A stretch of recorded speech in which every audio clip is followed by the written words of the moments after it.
I want to welcome our second panel. I want to thank you for your patience. It was a little longer morning, but we made it, so thank you. I will introduce you, recognize you for your 5-minute openings, and Mr. Cummings is coming, and he graciously told me to go ahead and start. From my left to right, Mr. Robert Goldenkopf, Director of Strategic Issues, Census Issues at the Government Accountability Office. Mr. David Powner, Director of Information Technology Management Issues at the Government Accountability Office. Ms. Carol Rice, Assistant Inspector General for Economic and Statistical Program Assessment at the Department of Commerce Office of Inspector General. And Ms. Vanita Gupta, President and CEO of the Leadership Conference on Civil and Human Rights. I think all of you have testified before. You know what the little coloring system means. Green means go, yellow means run through the light, yellow is speed up. Get through it as quick as you can, and red, you're going to get stopped. I won't stop you right at 5 minutes because it's really important, but your opening statement is part of the record. So with that, Mr. Goldenkopf. Chairman Gowdy, Ranking Member Cummings, and members of the committee. GAO is pleased to be here today to discuss the Census Bureau's readiness for the 2020 headcount. As you know, in recent years, we have identified a number of operational, management, and other challenges that raise serious concerns about the Bureau's ability to conduct a cost-effective enumeration, and in February 2017, we added the 2020 census to our list of high-risk government programs. My remarks today will focus on two such challenges: implementing design innovations aimed at controlling costs, and developing reliable cost estimates that better account for risks and inform annual budget requests. My colleague, Dave Powner, will then discuss the challenges the Bureau faces in implementing and securing critical IT systems. The bottom line is that while the Bureau has made considerable progress in redesigning the census, significant risks and uncertainties remain. Moreover, as Secretary Ross mentioned, the decennial is now projected to cost $15.6 billion, more than $3 billion above the Bureau's original estimate. Going forward, continued management attention and congressional oversight will be needed in the short time remaining until Census Day to ensure that key components in IT systems are fully tested and will function as required, that preparations stay on schedule, that cost estimates follow leading practices, and any further cost growth is capped. To help control costs while maintaining accuracy, the Bureau will use new procedures and technology for 2020, including greater use of automated data collection methods, administrative records in place of data collected by enumerators, verifying addresses using aerial imagery and other in-office procedures, and allowing households the option of responding to the census via the Internet. While these new methods may control costs, they also introduce new risks, in part because they have not been used to a great extent in prior decennials, if at all. To help ensure that key systems and procedures will function as planned, the Bureau has held a series of tests since 2012 at various sites across the country. The Bureau is currently conducting the 2018 end-to-end test in Pierce County, Washington, Providence County, Rhode Island, and the Bluefield, Beckley, Oak Hill areas of West Virginia. The test began in August 2017 and is scheduled to run through April of 2019. Essentially a dress rehearsal for the actual enumeration, the 2018 test is the Bureau's final opportunity to demonstrate that essential census-taking activities will perform under operational conditions. However, in May 2017, because of budgetary constraints, the Bureau de-scoped the test and only plans to conduct a complete test in Rhode Island. The Washington and West Virginia sites will only assess address canvassing. This is not the first time the Bureau has curtailed its testing. Citing funding uncertainties, the Bureau canceled field components of a 2017 test. Importantly, without sufficient testing across a range of geographic locations, housing types, and demographic groups, operational problems can go undiscovered, and the opportunity to refine procedures and systems will be lost. Another risk factor is the quality of the Bureau's estimate of the cost of the 2020 census, which does not conform to best practices. Quality cost estimates can help an agency manage large, complex activities like the decennial, as well as help Congress make funding decisions and provide sufficient oversight. However, the Bureau's 2015 cost estimate only partially met the characteristics of two best practices, that of comprehensiveness and accuracy, and minimally met the other two best practices, well-documented and credible. Additionally, the Bureau has not yet publicly released an update to its 2015 cost estimate, yet several events since then, including changes in system requirements and procedures, indicate that the decennial life cycle cost will be substantially higher than the original estimate of $12.5 billion. The Bureau's preparations for 2020 have been further complicated by ongoing vacancies in the positions of Census Director and Deputy Director. Although acting leadership has since been named, turnover in the Bureau's top ranks makes it difficult to ensure accountability and continuity, as well as to mitigate risks and control costs over the long term. This concludes my prepared remarks. I will now turn it over to my colleague, Dave Powner, who will discuss the risks facing the Census Bureau's IT efforts. Chairman Gowdy, thank you for inviting us to testify on the Bureau's plans to deliver and secure key technologies for the 2020 census. These technologies, if appropriately deployed, can improve our nation's response rates and secure citizens' data. This technology has not been effectively planned nor managed, and much work remains to deliver it. Three areas require congressional attention associated with the technologies. They are schedule, security, and cost growth. I will expand on each of these, starting with schedule. The Bureau needs to deliver 43 systems for the 2020 decennial. Some are new systems and infrastructure, while others are changes to existing systems. Clearly, the Internet response capability, mobile devices, and the centralized operations component are critical systems. These systems need to be ready for the end-to-end test that started in August to ensure that they are integrated appropriately. The Bureau has missed many milestones, and currently only 4 of the 43 have completed development and testing. Of the remaining 39, 21 have delivered some functionality, while nothing has been delivered for the remaining 18 for this test. Many of these systems have key delivery dates in early 2018 so that they can be included in the end-to-end test. These systems include the Internet response, the mobile device enumeration application, and the fraud detection system. The mobile device application has been running behind schedule for some time, and we have serious concerns about the timely delivery of the fraud detection system. I'm not sure I'd agree with the Secretary's comment this morning that the systems are on schedule. The appendix in our written statement lays out each of these 43 systems' delivery dates, and we will be tracking each of these closely for this committee. We are especially concerned that schedule pressure and late deliveries will result in compressed and inadequate testing. Turning to security, the Bureau needs to continue its diligence in this area since it has been the target of recent cyber attacks. The Bureau needs to minimize the threat of phishing, secure about 400,000 mobile devices, ensure security of cloud services, and properly configure all systems. To ensure that all systems are as secure as possible, the Bureau needs to assess security controls, fix known deficiencies, and have the proper sign-off by both the Chief Information Officer and the head of the Decennial Office to ensure that each system is authorized to operate. This process is critical since 33 of the 43 systems contain personally identifiable information. The Bureau has such a process, but we have concerns about whether there will be ample time to complete all the security work given the late delivery dates of the system, and whether shortcuts will be taken due to pressure to authorize prematurely. Right now, all 43 systems need to be authorized, reauthorized or authorized. This is a point that I think it's fair to say Congressman Hurt hammered home quite well. Finally, we have concerns about cost growth associated with these technologies and have had these concerns for some time. The SEDCAP program, as mentioned by Secretary Ross in his testimony, has overrun about $400 million and is now costing about $1 billion. Baseline IT costs seem to be changing constantly. The latest from the Bureau is that IT costs were about $3.4 billion, but this total did not include about $1.4 billion, bringing the total cost closer to 5, not 3.5. As mentioned by Secretary Ross, the new life cycle estimate includes this additional $1.5 billion that was previously unaccounted for. We will be tracking these costs closely because given the remaining work and past mismanagement, we remain concerned about cost growth in this area, even with built-in contingencies.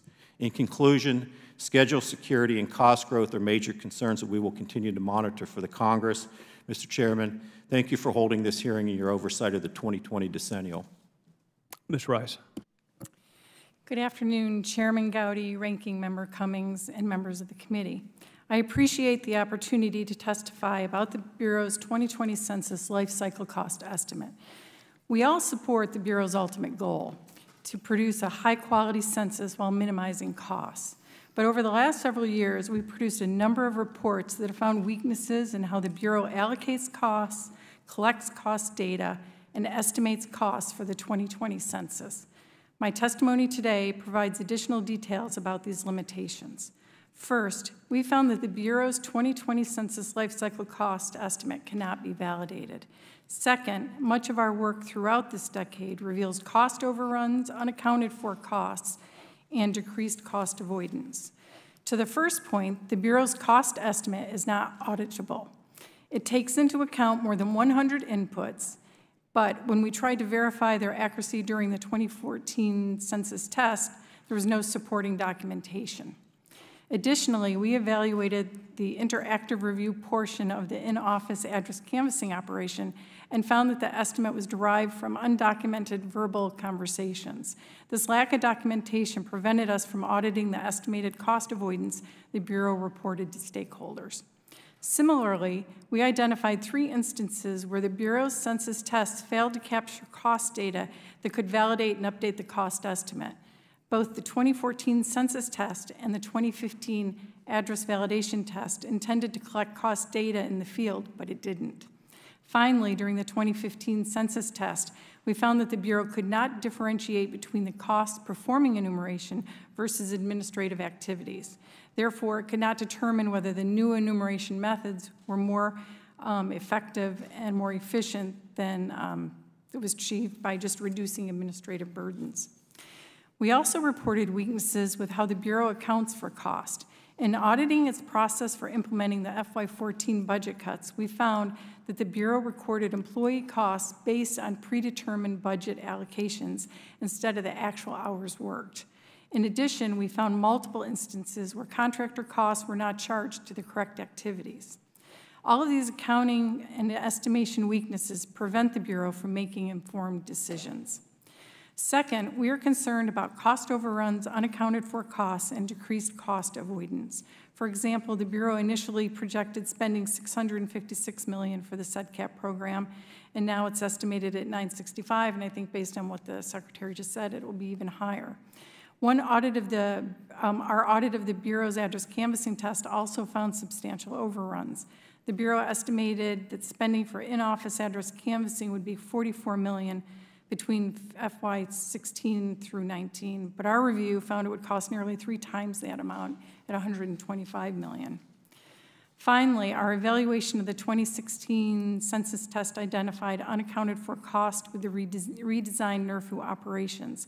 We found that the operational control system allowed enumerators to make more NRFU contact attempts than the cost estimate accounted for. So the expectation was they would go up to 6 times, and we found them going many, many more times. We are also concerned about the increased unresolved rate. As observed in the test, the potential need to expend additional resources that are not currently accounted for in the Bureau's cost estimate. In conclusion, we applaud the Census Bureau for undertaking several major initiatives to modernize its decennial operations. We recognize that not all of the innovations will perform as expected and that some of the 2020 cost savings may not materialize. However, for stakeholders to have confidence in the cost estimate, the Bureau must strengthen its cost accounting processes by documenting inputs and capturing and tracking all project costs correctly. I'm encouraged by the recent efforts to improve the life cycle cost estimate. The Bureau has started linking documentation to the variables in its estimate, and as we've just heard, the Secretary's task force worked closely with the Bureau to improve that estimate. We are looking forward to reviewing that final product. So thank you very much for inviting me, and I'm pleased to answer any questions. Thank you, Ms. Rice. Ms. Gupta. Chairman Gowdy, Ranking Member Cummings, and members of the committee, thank you for inviting me to be here today. The Leadership Conference on Civil and Human Rights is a coalition of more than 200 national organizations and has been deeply engaged in the last several cycles of the decennial census. The Leadership Conference shares this committee's concerns and interest in a modern, secure, and cost-effective 2020 census. Technology can facilitate easy and less costly participation in the census. However, to uphold its constitutional duty and ensure an accurate and fully inclusive count, Congress must allocate sufficient resources to count historically undercounted communities as well as easier to count communities. It must also provide funding for comprehensive risk management and preparations for real-time backup methods and operations. And we're pleased to submit for the record 2 reports from the Leadership Conference addressing both opportunities and the risks posed by the use of technology and of administrative records in the 2020 census. Per the Constitution, the primary and overarching goal of the census is a fair and accurate enumeration of all people living in the United States on Census Day, and the goal of a census that is equally successful in all communities is really non-negotiable. These aren't, as the chairman said, Republican goals or Democratic goals. They are shared American goals, and achieving them is going to be very key to our representative system of government. But insufficient, uncertain, and frequently late annual funding has delayed and derailed important census testing and preparations, as you've heard already. Most at risk are operations that are specifically designed to enumerate historically hard-to-count communities. The Census Bureau needs a steady ramp-up in funding to support a critical dress rehearsal, deployment of the IT architecture and field infrastructure, and development of a massive communications campaign that is going to encourage people to participate and therefore, at the back end, help keep census costs in check. We support the proposal in Congresswoman Maloney's new bill. I won't go through the details of that because you have that already before you. But the census has political consequences, of course. In fact, the Constitution says as much by basing congressional apportionment and equal representation on the population count. But the conduct of the census must be strictly nonpartisan and must strive to achieve an equally accurate count in all communities. Unfortunately, even with careful planning, we may be looking at an environment that could yield significant undercounts in poor communities, rural areas, communities that are recovering from natural disasters, communities of color, as well as undercounts of young children, immigrants, and others who have a palpable mistrust of government, who have deep concerns about cybersecurity and the security of their information, as well as in rural communities where the digital divide is particularly pronounced. There are hard-to-count communities in every state and hard-to-count populations in communities of all sizes, from large urban areas to smaller cities to rural and remote communities, including American Indian tribal lands and reservations. And just 2 points to note for both members here. Nearly 10% of census tracts in South Carolina are hard to count per Census Bureau research, and 27% of Baltimore's population live in hard-to-count census tracts. Regrettably, we fear that the strict budget constraints Congress has imposed on the 2020 census add to these formidable barriers. The Census Bureau is going to attempt to minimize undercounting, but is going to be hampered by a smaller footprint in the field. And as you know, when your constituents are not counted in the census, they remain invisible for the next 10 years. There aren't any do-overs, and there's no question that the Census Bureau must get it right for the first time, because all of us, members of Congress, county officials, and mayors, school principals, veterans, advocates, businesses large and small, and indeed all of us in the United States have to live with the results of it for the next 10 years. So the Leadership Conference and our member organizations look forward to working with all of you to ensure a cost-effective, secure, and above all, an accurate and inclusive census in every single one of our nation's communities. Thank you. I want to thank all 4 of you for your opening statements. I also want to thank you for doing it in less than 5 minutes, which is something that members of Congress cannot do. So I hope you consider running sometime. Mr. Cummings, my friend from Maryland. Certain population groups have historically been undercounted in the decennial census, specifically minorities such as African Americans, Hispanics, and American Indians on reservations are counted at rates much lower than others. Ms. Gupta, what are some of the reasons these groups are undercounted? Well, I think that one significant reason, and it's particularly of concern right now, is the mistrust of the federal government and whether communities will be, whether their information when filling out the census will be safe and not used for enforcement purposes or and the like, is particularly, I would say, right now in immigrant communities. But there's also a real concern around the digital divide and what that might do with, and I would say it's even more acute in rural communities, as well as real concerns around cybersecurity and whether their information is going to be breached and the like. But a lot of these harder to count communities with communities of color, there's a lot of mobility in these communities. They need to have trusted partners in the field from the census, whether it's through organizations like the ones that make up the Leadership Conference, or through trusted partnerships with the Census Bureau to have trusted messengers that are explaining the purpose of the census, why it's important to be counted. And that's why the partnership program and the communications aspects of the census need to be adequately funded, because without that, there's no chance of getting an accurate count, and that will ultimately fail the entire census and the country. One thing that Secretary Ross said to the chairman and I the other day is that the cost of labor, he thinks, has to go up because you got to get a certain kind of person, the type that you just talked about, and to get, and I was just trying, as you were talking, I was trying to figure out, how do you penetrate that? I mean, how do you get past that problem? Because if people are not trusting of government, if they're worried about immigration issues, and maybe not for themselves, but for family members. And then there's some people that they don't even know what the census is. Mm-hmm. All they know is that the government is knocking on their door. And anytime the government is knocking on their door, they assume that it's something bad. I know because I live in a neighborhood like that. So how do you get past that? Well, I really think it's critical that the census the Bureau have the infrastructure around the communications machinery and the partnership program. And I was encouraged today when I heard the Secretary talk about a projected communications budget of $500 million, but I think it's really important to ensure that there's enough money to actually promote census participation in our many diverse communities and to address some of the unprecedented challenges that the 2020 census is going to be facing around, as I said, the mistrust of government, cybersecurity fears, fear of federal government agencies. And I think it's deeply important that the Commerce Department and the Census Bureau consult closely with stakeholders who know these communities well, who are in these communities, who can be trusted messengers and know best how to convey the information and the value of what it means to be counted. And that's the only way I think that we're going to be able to ensure that there's a fair and accurate count. And of course, there's already deep concerns about the canceled testing and the like that could have other implications for the accuracy of the census in 2020. Talking about the canceled testing, I understand that one test the Bureau canceled in 2017 due to insufficient funds was to be conducted on tribal land, including on the Standing Rock Reservation. Is that what you're referring to?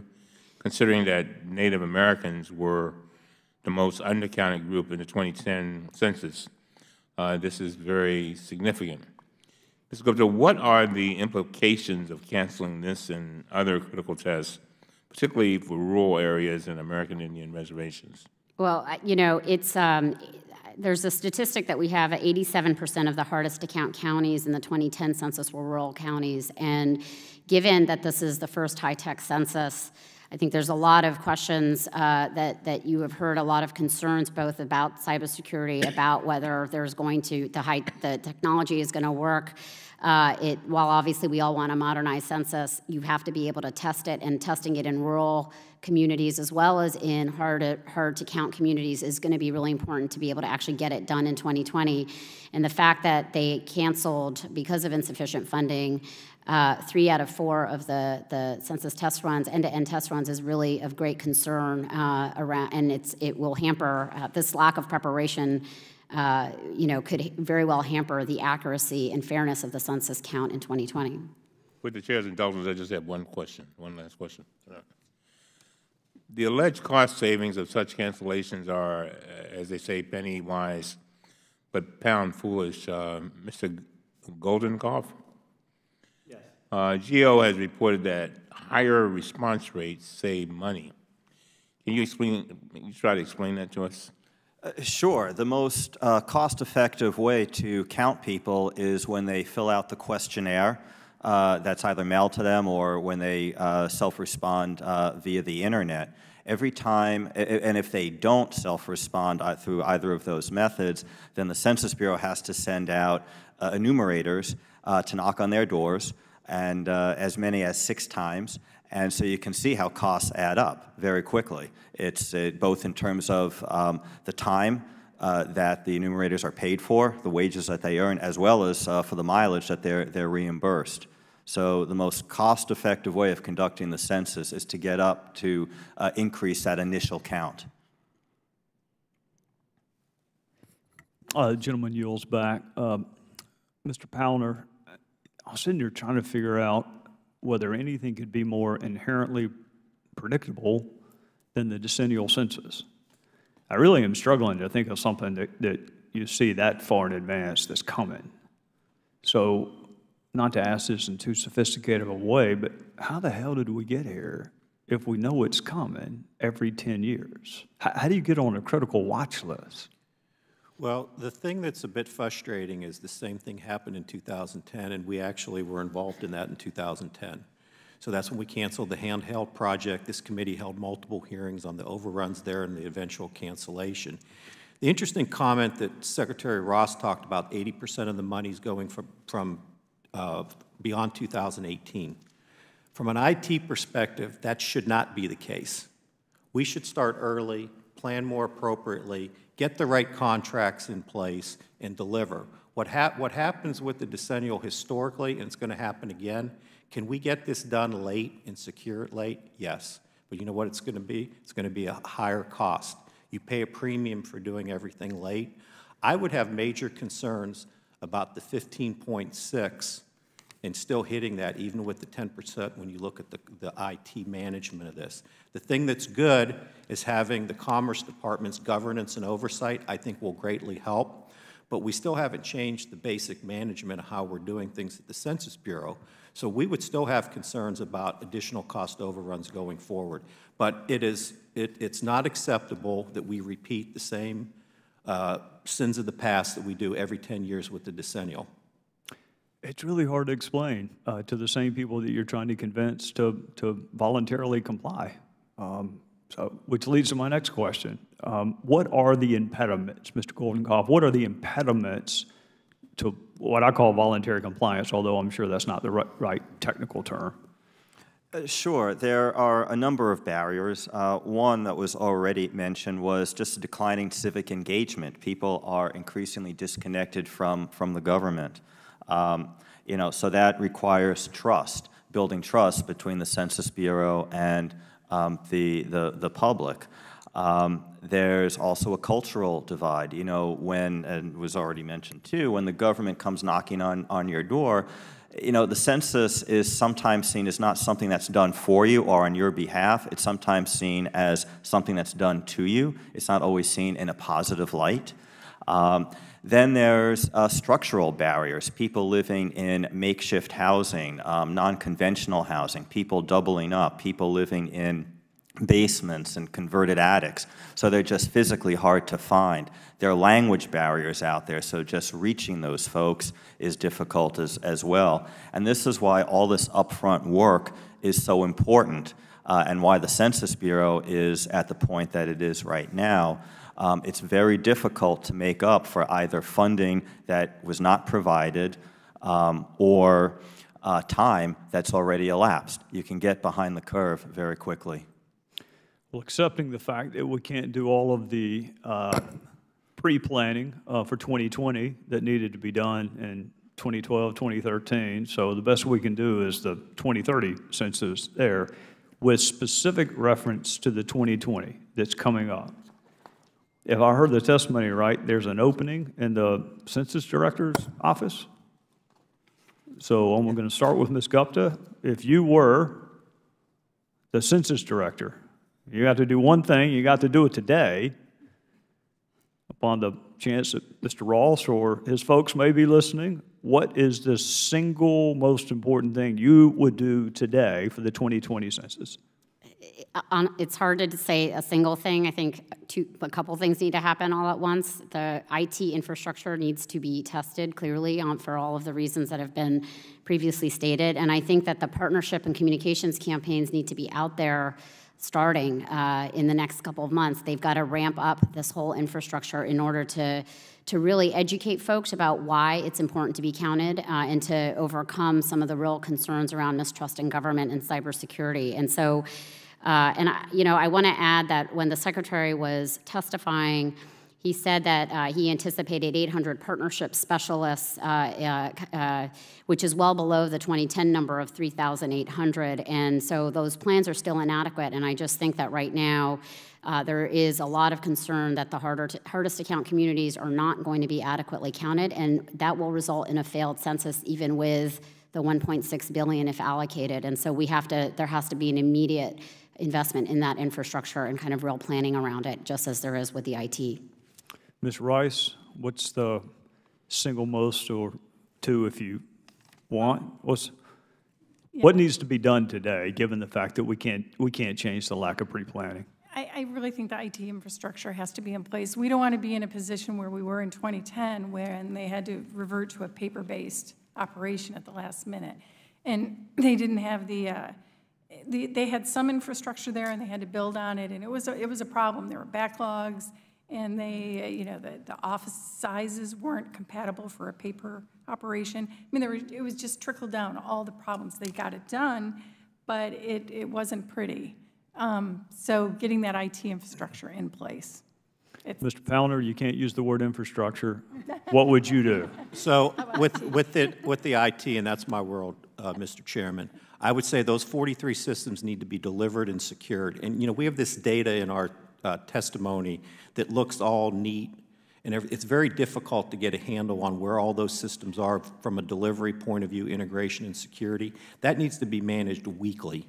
Someone needs to dog that weekly in terms of what we got done, what remains the next week, and are we going to hit those dates. There's key dates in early 2018 that are going to be key to getting this stuff delivered to be included in the end-to-end test. So you have to dog the 43 systems from a security perspective. Chairman, Representative Hurd's comments about the ATO process, it's fine to bring in people, but you know what? You need to actually do the assessments, and you need to fix the vulnerabilities, and you need to sign off on the ATOs. That needs to be managed weekly to ensure that that gets done and we don't have a major breach. Mr. Goldenkoff, last question. The diminution in public trust didn't happen overnight. It's not going to be remedied overnight. What is something that perhaps the members of Congress haven't thought about, or what's something you would do to try to restore some modicum of public trust so we can raise the voluntary compliance rate in 2020? Sure. I don't, off the top of my head, I don't think there's anything new, and I would certainly be leery of trying anything that has not been used before at this point, just because it would be one more risk for the Bureau to have to manage. What I think needs to be done is focused on the tried and true methods, things that are known to work, and I would point to the partnership specialists and the whole communication and outreach campaign. The partnership specialists are so critical for engaging the different people that they represent, their different stakeholder groups.